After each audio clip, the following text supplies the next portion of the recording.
Hey folks, Chad here, and welcome to the SRA lab. Today on the bench, I have a Flux Pen that needs to be refilled.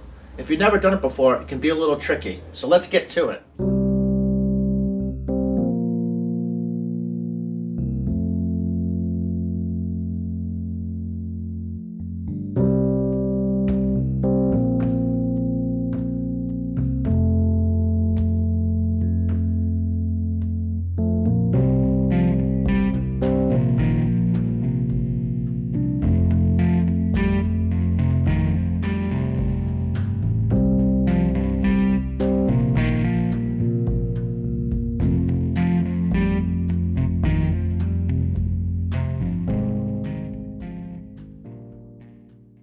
Well, that's all, folks. If you have any comments or questions, just leave them below. And please subscribe to our channel for more videos and tutorials. And thanks for watching.